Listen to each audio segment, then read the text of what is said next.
আমি আল্লাহ পাক রব্বুল আলামিন এই কোরআনকে যদি পাহাড়ের উপর নাজিল করতাম, আল্লাহ রাআইতাহু খাশিআন মুতাসাদ্দিআন মিন খাশিয়াতিল্লাহ।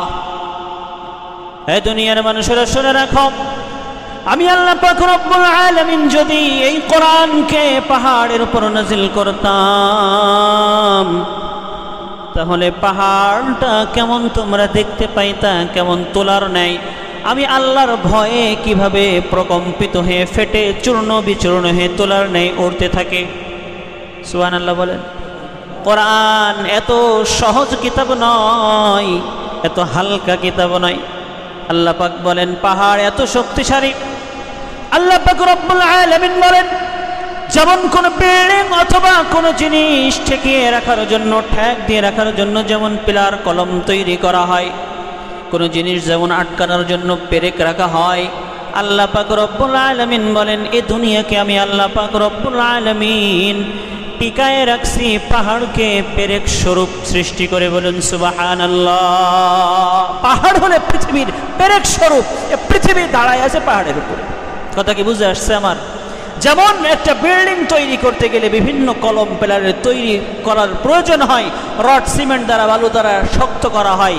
আল্লাহ পাক বলেন এ জমিনে আসমান, এ পাহাড়, এই দুনিয়াকে আমি আল্লাহ পাক রব্বুল আলামিন পাহাড়ের উপরে ন্যস্ত করে রাখছি। তারপরে আমি আল্লাহ পাক রব্বুল আলামিন যদি চাইতাম, লাউ আনজালনা হাযাল কুরআনা আলা জাবালিন লারাআইতা, আমি আল্লাহ পাক যদি কোরআনকে পাহাড়ের উপর নাজিল করতাম, কোরআনকে যদি কোরআনের ধারণের দায়িত্ব যদি পাহাড়কে দিতাম, আলা জাবালিন লারাআইতাহু, তোমরা দেখতে পাইতে পাহাড়, তোমরা দেখতে লারাআইতাহু খাশিআন মুতাসাদ্দিআন মিন খাশিয়াতিল্লাহ, তোমরা দেখতে এই পাহাড় কেমনে আল্লাহর ভয়ে প্রকম্পিত হয়ে পাহাড়টা টুকরো টুকরো হয়ে তোলার ন্যায় উঠতে থাকতো। ওয়াতিলকাল আমসালু নাদরিবুহা লিন্নাস, আর এই প্রদর্শনী, এই দেখানো আমি আল্লাহ পাক রব্বুল আলামিন মানুষদের জন্য রাখছি। এই আয়াতের এই ব্যাখ্যাটা আমি আল্লাহ পাক মানুষদের জন্য কি জন্য রাখছি? ওয়াতিলকাল আমসালু নাদরিবুহা লিন্নাসি লাআল্লাহুম ইয়াতাফাক্কারুন, যাতে মানুষ আমি আল্লাহ সম্পর্কে চিন্তা ভাবনা করতে পারে। কথা কি বুঝে আসছে আমার? কোরআন আল্লাহ পাক এমনি এমনি দেয় নাই। এবার আসেন কোরআন আমাদের জন্য কি নিয়ে আসছে। আল্লাহ পাক রব্বুল আলামিন বলেন আমি আল্লাহ পাক রব্বুল আলামিন হলাম রহমান। আমি তোমাদেরকে সর্বপ্রথম যে শিক্ষাটা দিয়েছি সেই শিক্ষার নাম হলো কোরআন। নাম বলেন কি?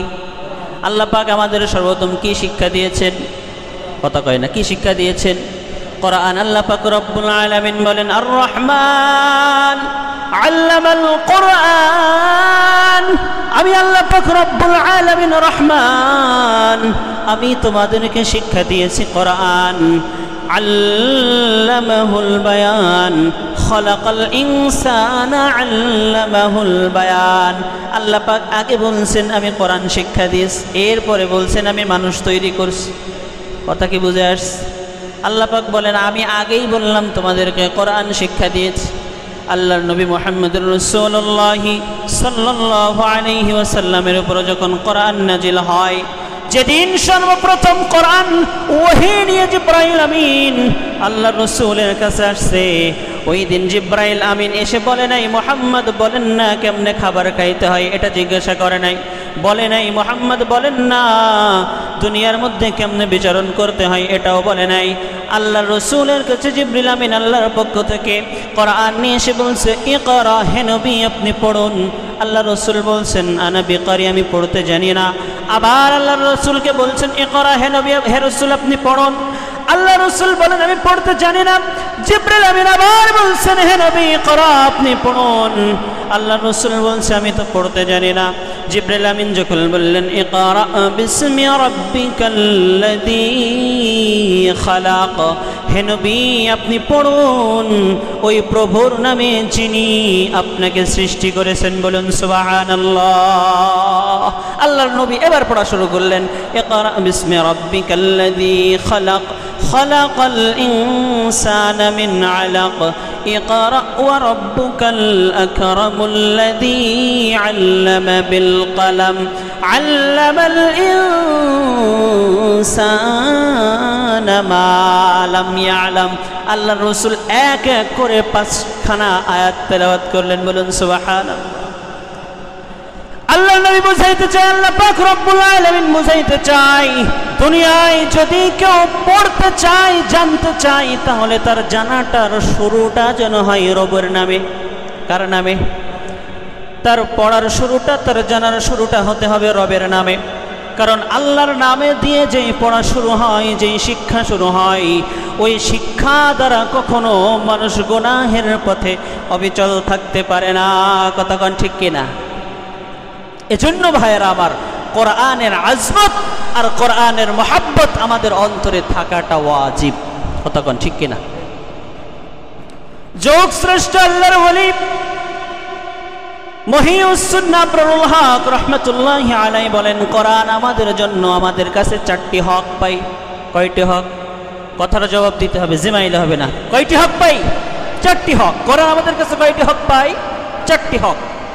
যেমন আমরা যদি কোনো জিনিস থেকে প্রকৃত হতে চাই তাহলে তার সম্পর্কে আমাদের জানা জরুরি, আছে না নাই? কতক্ষণ আছে না নাই? আমরা জানতে পারি যদি মোবাইল থেকে, যখন বর্তমান সময়ে আমাদের কাছে মোবাইল সবার হাতে হাতে, 3 বছরের শিশুর কাছেও মোবাইল, 2 বছরের শিশুর কাছেও মোবাইল, আবার 80 বছরের বৃদ্ধর কাছেও মোবাইল, আছে না নাই? এখন মোবাইল থেকে যদি উপকৃত হতে চাই, লাভবান হতে চাই, তাহলে মোবাইল সম্পর্কে জানা জরুরি, আছে না নাই? জানা জরুরি। আল্লাহ পাক রব্বুল আলামিন বলেন, কোরআন তোমাদের উপকারের জন্য, তোমাদের জীবন ব্যবস্থা আমি কোরআনের মধ্যে সব কিছু দান করলাম।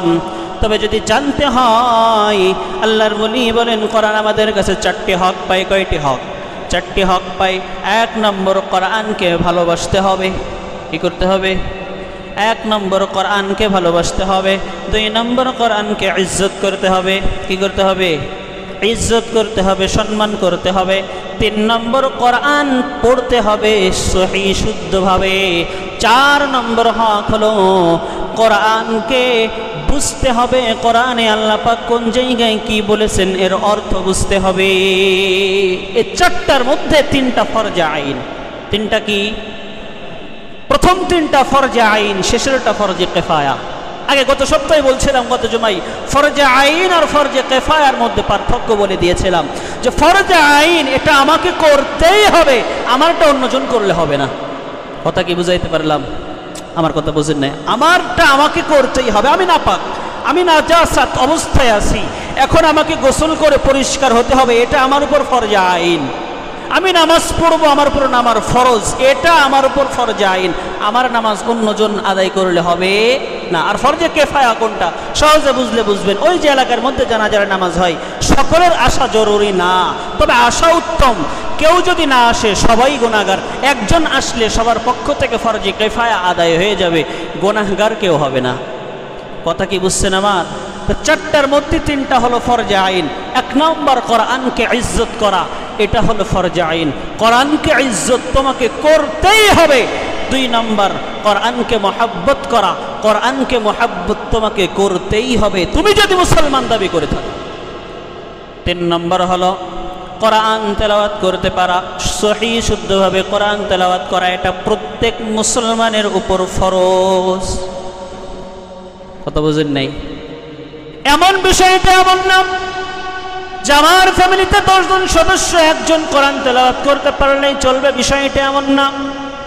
সমাজের মধ্যে 2000 লোক বসবাস করে, 2 জন তেলাওয়াত করতে পারলেই যথেষ্ট, বিষয়টা এমন না।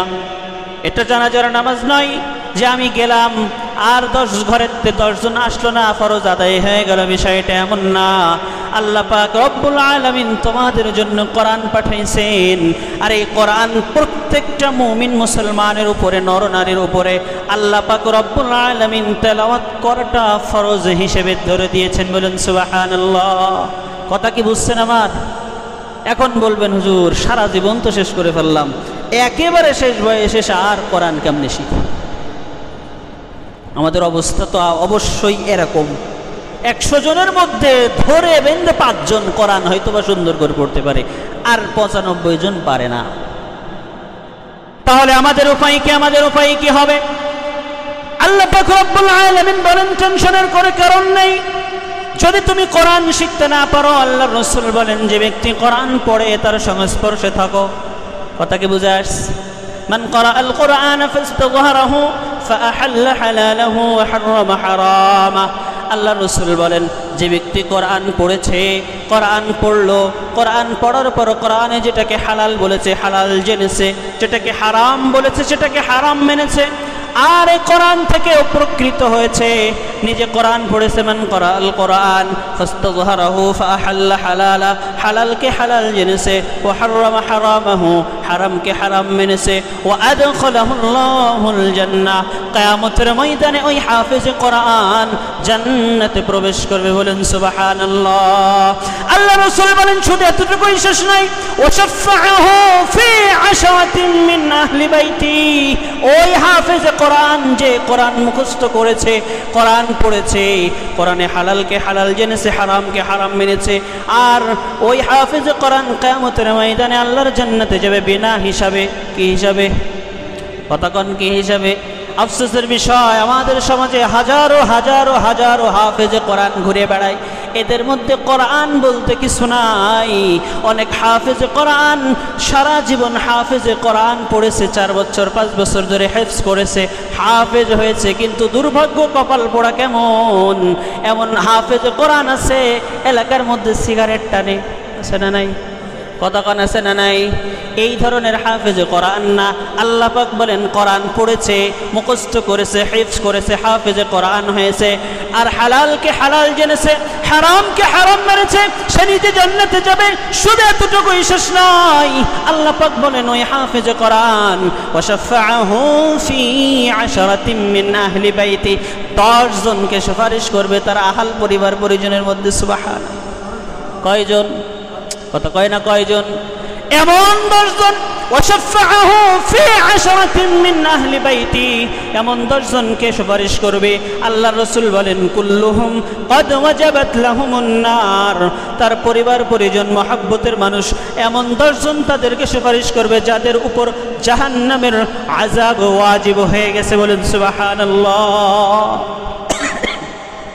তাহলে সন্তানকে হাফেজে কোরআন বানাইলে বিশাল ক্ষতি তো নাকি? কত কয় না? বিশাল ক্ষতি না? জান্নাতে জাহান্নাম থেকে টেনে জান্নাতে নিয়ে যাবে, তো বিশাল ক্ষতি করবে সেই বিষয় নাকি? শুধুমাত্র এতটুকুই নয়, আল্লাহর রাসূল বলেন যে ব্যক্তি দুনিয়ার মধ্যে যে বান্দা বান্দি হাফেজে কোরআনের মা বাবা হবে, কি হবে? কত কয় না? কি হবে? অভিভাবক হবে, মা বাবা হবে, সন্তানকে হাফেজ বানাবে। যদি ছেলে সন্তান হয় হাফেজ হবে, মেয়ে সন্তান হলে হাফেজ হবে। হাফেজ হওয়াটা ফরজ না, কোরআন পড়তে পারাটা ফরজ। কথা বুঝতে হবে, আমার কথা বুঝিয়েন।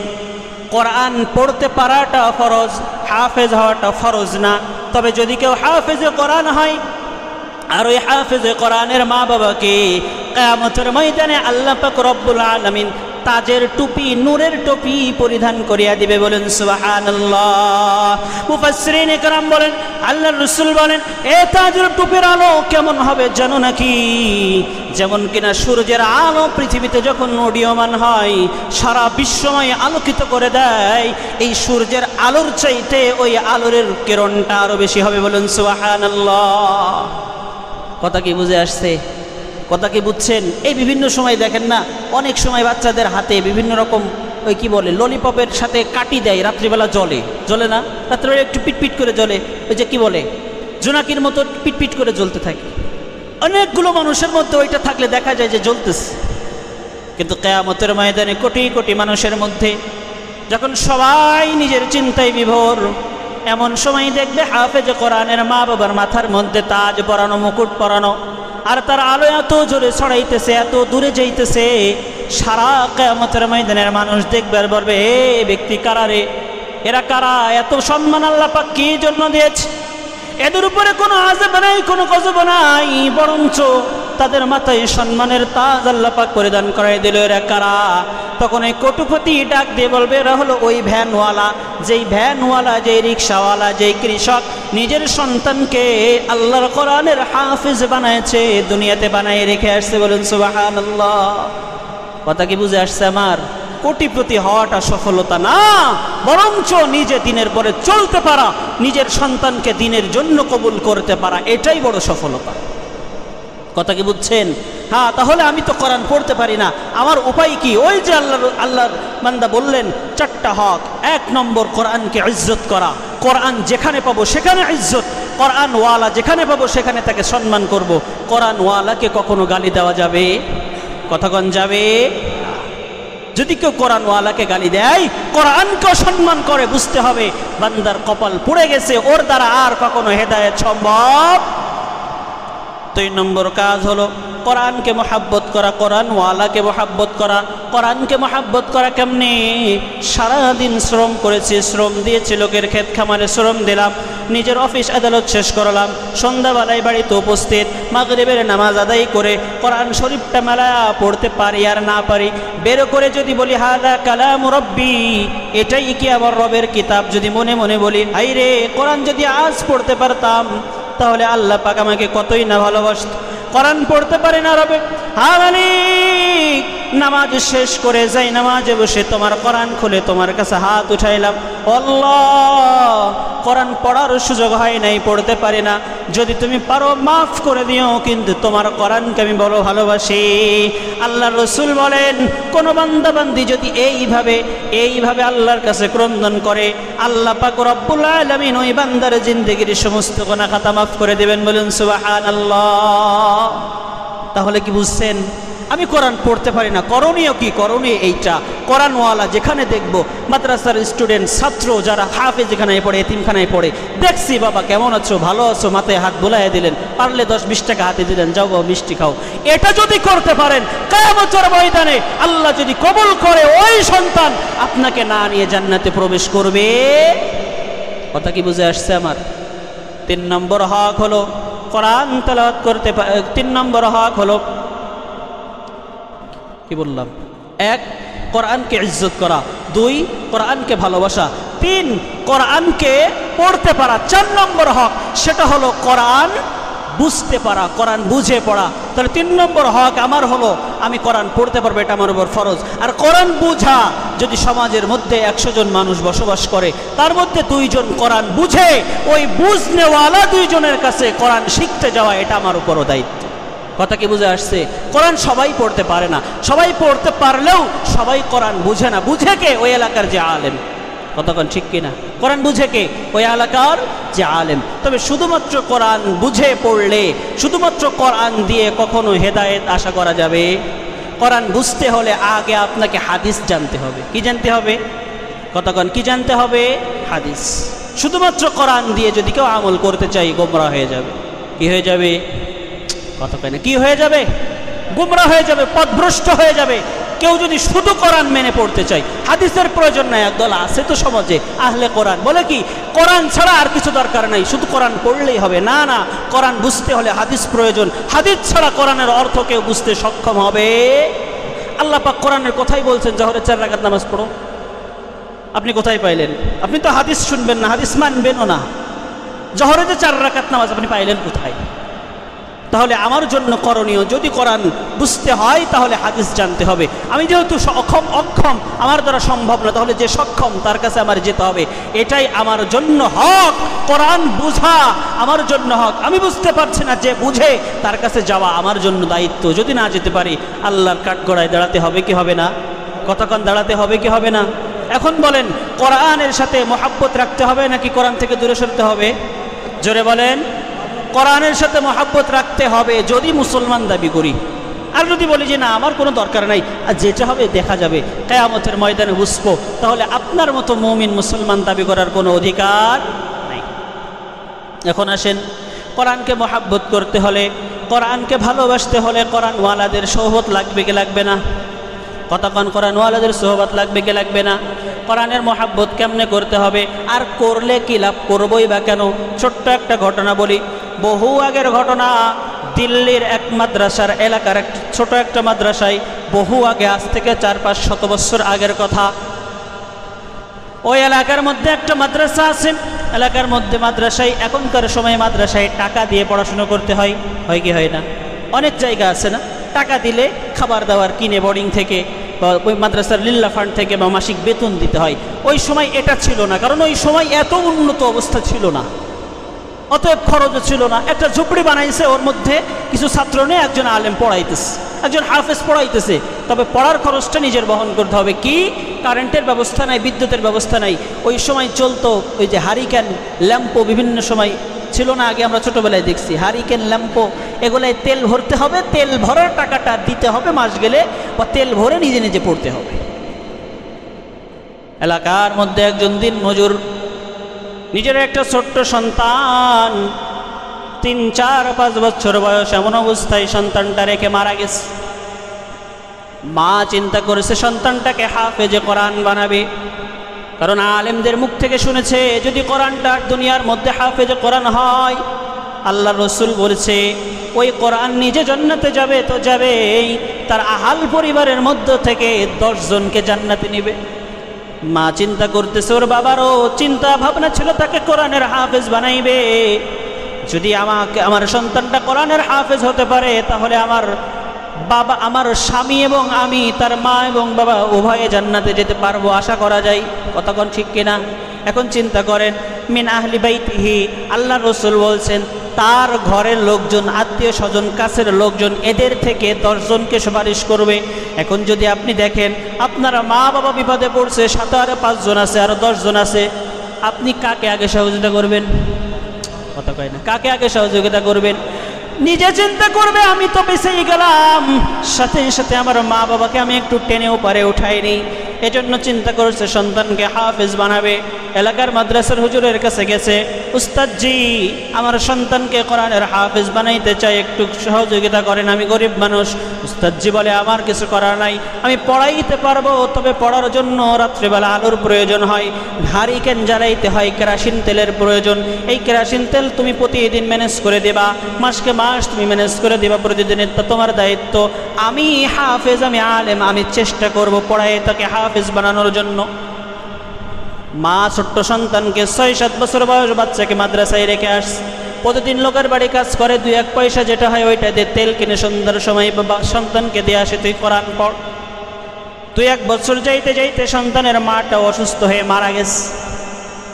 এবার সন্তান হাওমাও করে কাঁদতেছে, মায়ের কবরের পাশে বসে হাওমাও করে কাঁদতেছে রাত্রিবেলা, হে মা আমাকে তো আর এখন কেরাসিন তেল কিনে দাও না, উস্তাদজি আমারে আর পড়ায়ও না, পড়বো কিভাবে?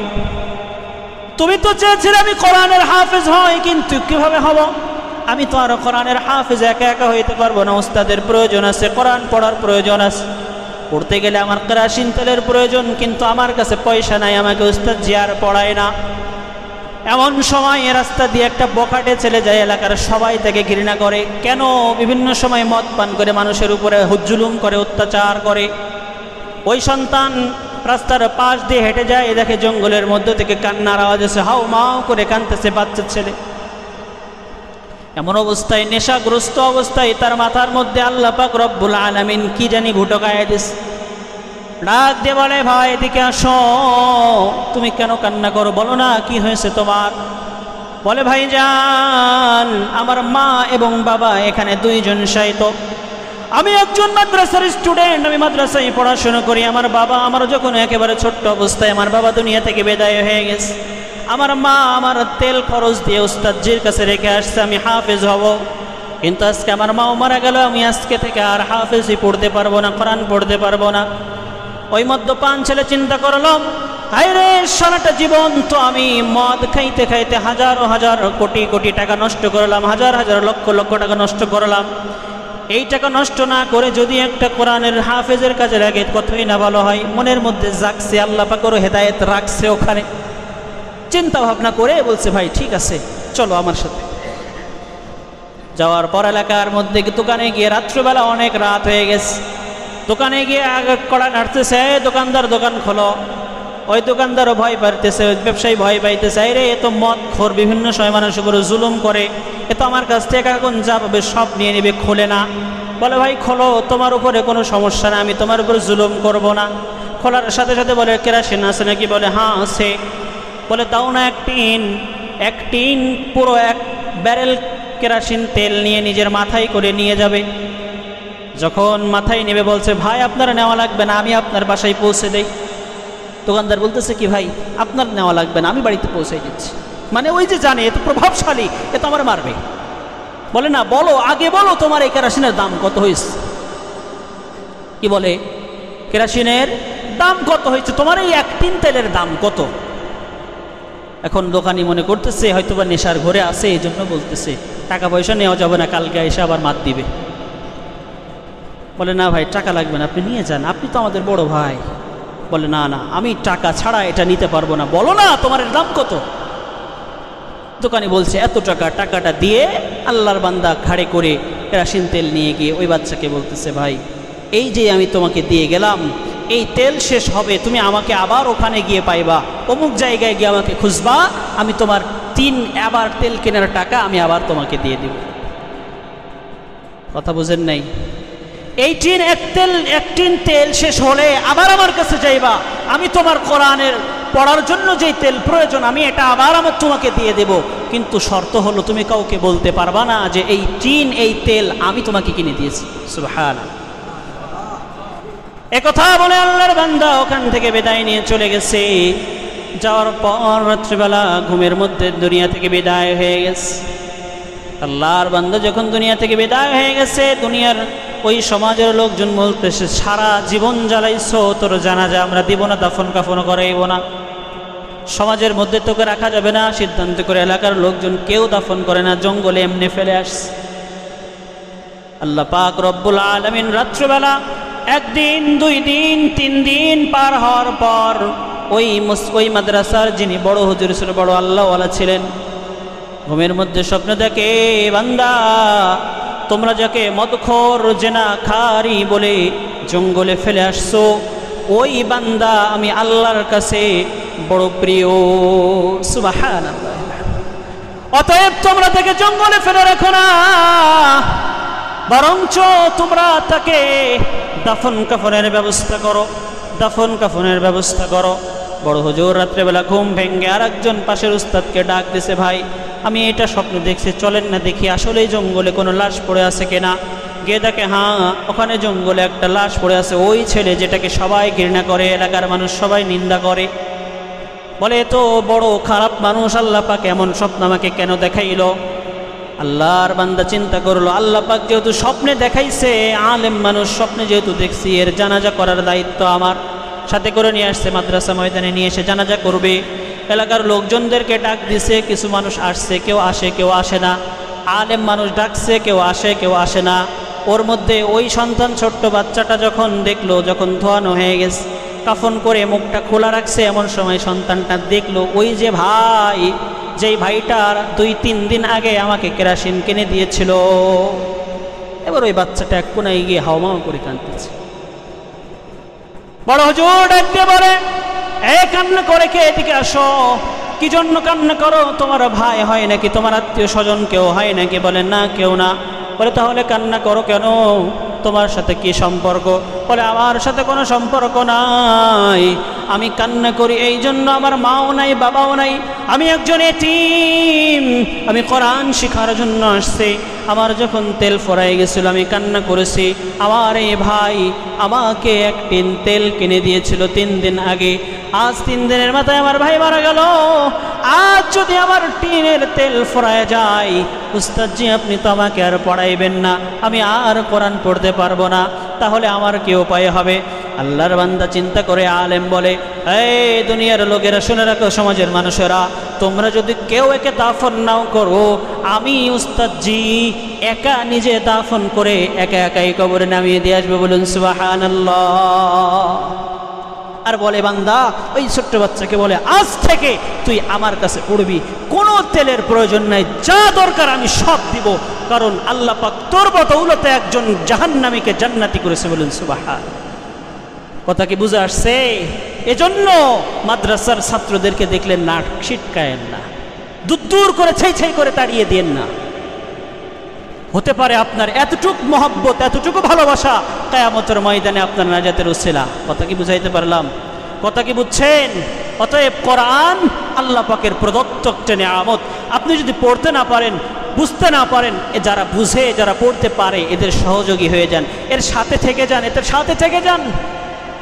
কারণ আল্লাহ রাসূল বলছেন, কুন আলিমান আও মুতাআল্লিমান আও মুহিব্বান।